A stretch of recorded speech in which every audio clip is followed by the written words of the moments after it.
మీనం వారికి కనుక చూసుకున్నట్లయితే ప్రధానంగా ప్రస్తుతం మీకు 12వ స్థానంలో కుజుడు రాహు కలిసి ఉన్నారు. అంటే ఖర్చుల స్థానంలో కలిసి ఉన్నారు. ఖర్చులు, ఇన్వెస్ట్మెంట్స్, విదేశీ స్థానంలో కలిసి ఉన్నారు. 2 ఏప్రిల్ నుంచి ఒక 45 రోజుల పాటు మీకు రాశిలోకి వస్తాడు కుజుడు. శని ఆల్రెడీ మీకు ఏలినాటి శని నడుస్తుంది. ఏలినాటి శని యొక్క ప్రభావాన్ని తగ్గిస్తాడు కూడా కుజుడు వచ్చినప్పుడు. మరి దీని మూలంగా మీకు కలిగేటువంటి ఫలితాలు ఏమిటి? ఏ దేవత ఆరాధన చేసుకోవాలి, ఎటువంటి విషయాల పట్ల మీరు జాగ్రత్తగా ఉండాలి అనేటువంటి అంశాలు చెప్తుంది నేనైనప్పటికీ చెప్పిస్తుంది సాక్షాత్ లలితా అమ్మవారిగా భావిస్తూ ఆ లలితాంబిక అమ్మవారి యొక్క అనుగ్రహం మీకు పరిపూర్ణంగా కలగాలని మనస్ఫూర్తిగా కోరుకుంటూ, ప్రధానంగా ఇక్కడ ఎప్పుడైతే 12వ స్థానం అంటే ఖర్చులు, ఇన్వెస్ట్మెంట్స్, అదేవిధంగా విదేశాలకు వెళ్ళడము, వివాహ జీవితం, ఈ 4 విషయాల్లో అంటే మనం ఏదైనా ఖర్చు పెడుతున్నాము, ఇది అవసరమా, తొందరపడి ఏమైనా ఖర్చు పెడుతున్నామా, విదేశాలకి మనం ఒక్కోసారి చూడండి కొంతమంది అక్కడ అసలు సెట్ అవ్వకముందే ముందే వెళ్ళిపోతారు టికెట్ వేసుకొని. అక్కడ పోయి 4 నెలలు ఉండి అయ్యో ఈ డబ్బులు ఖర్చు వస్తారు. విదేశాలకు వెళ్ళి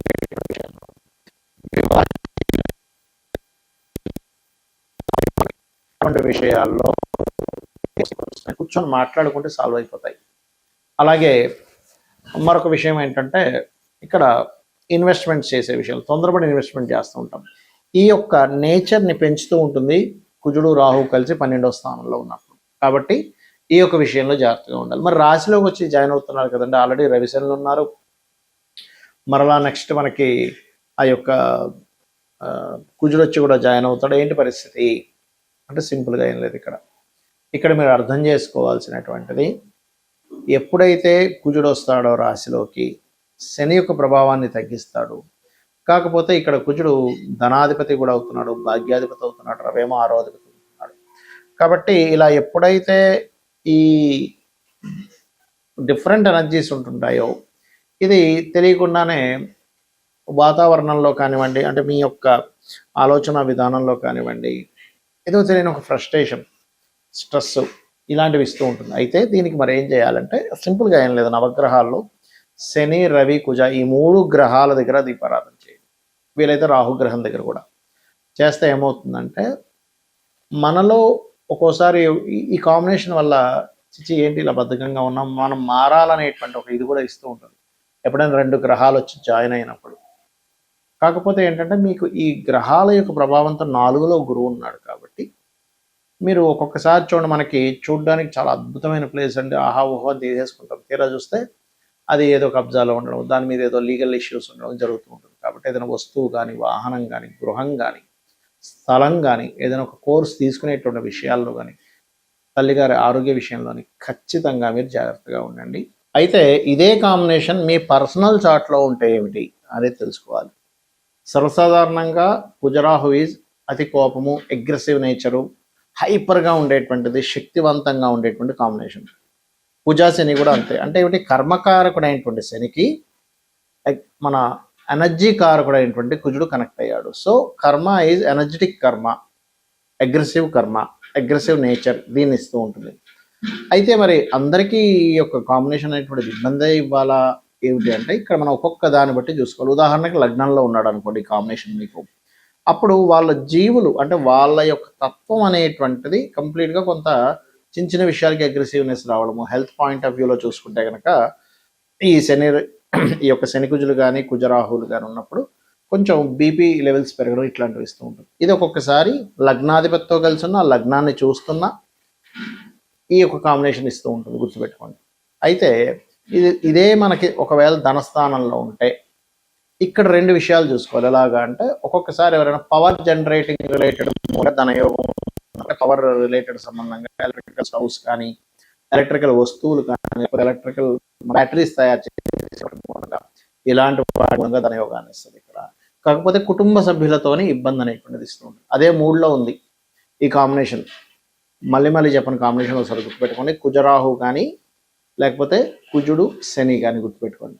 సో 3లో ఉన్నప్పుడు మాత్రం కొంచెం అన్నదమ్ములతో గొడవలు ఇస్తుంది, కానీ మీకున్నంత ధైర్యం ఎవరికీ ఉండదు. అంత అద్భుతమైన ధైర్యాన్ని ఇస్తుంది.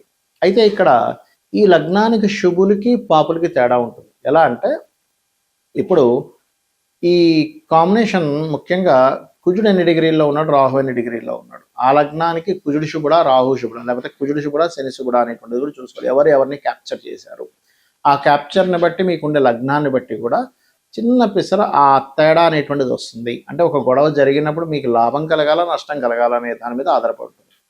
సో ఈ 4వ స్థానంలో ఉన్నదనుకోండి ఎవరికైనా కుజుడు రాహు కానీ లేకపోతే కుజుడు శని కానీ, అప్పుడు వారికి ఏంటంటే వాళ్ళు ప్రాపర్టీస్ తీసుకునేటప్పుడు వాళ్ళ పేరు మీద తీసుకోకూడదు. ఇంట్లో జీవిత భాగస్వామి పేరు మీద కానీ సంతానం పేర్ల మీద కానీ తీసుకోవాలి ఎప్పుడైనా సరే. ఎందుకంటే ఇక్కడ ఈ కాంబినేషన్ ఒక్కొక్కసారి కొన్ని చూడండి మోసపోవడాలు లేకపోతే కొన్ని గొడవలు జరగడాలు ఈ ప్రాపర్టీ మీద ఇస్తూ ఉంటుంది. ఇక పంచమం అయితే సంతానంతో కొంత గొడవలు ఉంటుంటాయి, అదేవిధంగా ఫ్రెండ్స్తో గొడవలు ఉంటాయి, షేర్ మార్కెట్ మూలంగా వీళ్ళు ఇబ్బంది పడతారనేటువంటిది అర్థం చేసుకోవాలి. 6లో కనుక ఈ కాంబినేషన్ ఉంటే టఫెస్ట్ ఫైట్ అంటే ఏమిటంటే మీరు ఎంత స్ట్రాంగ్గా ఉంటారంటే అసలు అర్థం కాదు అవతలడికి, బాబా ఇంత స్ట్రాంగ్ ఏంటారా మనిషి అని. 6th హౌస్ ఈజ్ పరాక్రమ స్థానంగా మరియు శత్రు నాశన స్థానంగా చెప్తారు. అందుకే పాపగ్రహాలు 6లో ఉన్న వాళ్ళతో ఎక్కువ శత్రుత్వాలు పెట్టుకోకూడదని శాస్త్రం.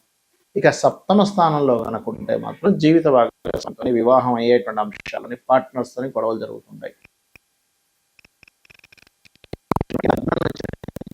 లగ్నం నుంచి అష్టమంలో ఉన్నప్పుడు తాతగారి ఆస్తి విషయంలో గొడవలు రావడము, తాతగారి ఆస్తి మీరు యాజ్ ఇట్ ఈజ్గా తీసుకోకుండా అమ్మేసి ఇంకోటి కొనుక్కోవడం చేస్తూ ఉండాలి. భాగ్యంలో ఉన్నప్పుడు తండ్రి గారికి కాస్త అగ్రెసివ్ నేచర్ ఉండడము, అదేవిధంగా తండ్రి గారికి గమనించుకున్నట్లయితే తనకి కొంచెం బీపీ లెవెల్స్ ఇవి ఉంటే కాస్త జాగ్రత్తగా ఉండాలి. అలాగే లాంగ్ జర్నీస్ చేసేటప్పుడు కొంత జాగ్రత్తగా ఉండాలి. ఇంకోటి కాంబినేషన్ 4లో ఉన్నప్పుడు అష్టమంలో ఉన్నప్పుడు కూడా కొంత యాక్సిడెంట్స్ కూడా ఇస్తుంది. దశమంలో ఉంటే వృత్తిలో రాక్షసుల్లా పనిచేస్తారు. అదేవిధంగా ఏంటంటే అతనంటే బాబోయ్ ఆయనంటే కెరియర్లో చాలా ఇదండి, లేకపోతే కెరియర్లో ఒక్కోసారి ఏమవుతుంటుంది అంటే కొలీగ్స్తో గొడవలు అవుతూ ఉంటాయి. ఇక లాభంలో ఉంటే అన్ని రకాల లాభాలు ఇస్తాయి 2 పాపగ్రహాలు ఉన్నప్పుడు. వ్యయస్థానంలో ఉన్నప్పుడు మాత్రం విదేశాలకు వెళ్ళి అక్కడ ఇబ్బంది పడడము, లేదా మ్యారిటల్ లైఫ్ కొంత డిస్టర్బెన్సెస్గా ఉండడం ఆఫ్టర్ మ్యారేజ్ తర్వాత జరుగుతూ ఉంటుంది. అదేవిధంగా తండ్రి గారు ఆస్తి పరంగా కూడా చూసుకుంటాం 12వ స్థానం అనేటువంటిది. అయితే ఇక్కడ మీరు అర్థం చేసుకోవాల్సిన విషయం ఏంటి అంటే ఇటువంటి కాంబినేషన్ మీ పర్సనల్ చార్ట్లో ఉంది, వెంటనే భయపడిపోవడం కాకుండా మీకు అసలు ఆ దశలు వచ్చాయా లేదా చూసుకోండి. ఆ మహాదశలు అనేవి రాకుండా ఏదో అయిపోతుందేమో, అమ్మో ఏదో మనకి కాంబినేషన్ ఉంది కాబట్టి అని అనుకోకండి. ఒకటి మహాదశలు అంతర్దశలు రావాలి. మహాదశ లేదు చిన్నప్పుడే అయిపోయింది, దాని ప్రభావం ఉండదు, పాయింట్ నెంబర్ 1. రెండవది అక్కడ అసలు అది యాక్టివ్ అవ్వదు ఒక్కోసారి, అంటే పోర్ట్ఫోలియోస్ ఏది కూడా దానికి కనెక్టివిటీలో ఉండవు. అలాంటప్పుడు కూడా ఏమీ కాదు, గుర్తుపెట్టుకోండి. అదేవిధంగా మీరు అగ్రెసివ్గా ఉంటేనే అది యాక్టివ్ అవుతుంది. మీరు అగ్రెసివ్ నేచర్ తగ్గించుకుంటే కూడా అది యాక్టివ్ అవ్వదు, గుర్తుపెట్టుకోండి. ఇప్పుడు ఎగ్జాంపుల్ 3లో ఉంది, కమ్యూనికేషన్స్ ద్వారా గొడవలు రావాలి, కానీ మీరు దాన్ని అర్థం చేసుకొని అస్సలు మీరు అగ్రెసివ్ నేచర్ని అసలు ప్రదర్శించకుండా చాలా కూల్గా సిచ్యువేషన్స్ అర్థం చేసుకుని ఉంటే అది యాక్టివ్ అవుతుంది. ఎప్పుడు కూడా మన యొక్క యాక్టివిటీస్ మీద గ్రహం యాక్టివ్ అవుతుంది, గుర్తుపెట్టుకోండి. మనం ఒక పని చేసి ఆ కర్మ తగ్గట్టుగా గ్రహం యాక్టివ్ అవుతుంది, అది మెయిన్గా గుర్తుపెట్టుకోవాలి. అలాగే మరి దీనికి పరిహారాలు ఏమిటి? కుజరాహువులు కలిసి ఉంటే రావి చెట్టు కిందని ఆ సర్ప ప్రతిష్ఠ చేసిన వాటి దగ్గరికి వెళ్ళి ప్రదక్షిణం చేయడము, ప్రదక్షిణం చేసేటప్పుడు ఒక చెంబులో నీళ్లు తీసుకొని అందులో పసుపు కుంకుమ గంధం వేసి చిటికెడు వేసి కలిపేసి ఆ యొక్క నీటితోనే మీరు ఆ నీటిని పట్టుకొని రావి చెట్టు చుట్టూ ప్రదక్షిణం చేసి వాటి మీద వేయడం. అదేవిధంగా శని కుజులు ఉన్నా కూడా ఈ రెమెడీ చేసుకోవచ్చు. గోవులకి క్యారెట్స్, బెల్లము ఇటువంటి పదార్థాలు తినిపించడము, మరియు వీలైనంత మటుకు శివాభిషేకం ఎక్కువగా చేసుకోవడము, విష్ణు సహస్రనామాలు రెగ్యులర్గా వింటూ ఉండడము, చండీ పారాయణం లాంటివి చేయించుకుంటూ ఉండడం చేస్తూ ఉంటే ఖచ్చితంగా మీకు దీని యొక్క ప్రభావం కంప్లీట్గా పాజిటివ్గా రావడం జరుగుతుంది. శ్రీమాత్రే నమః.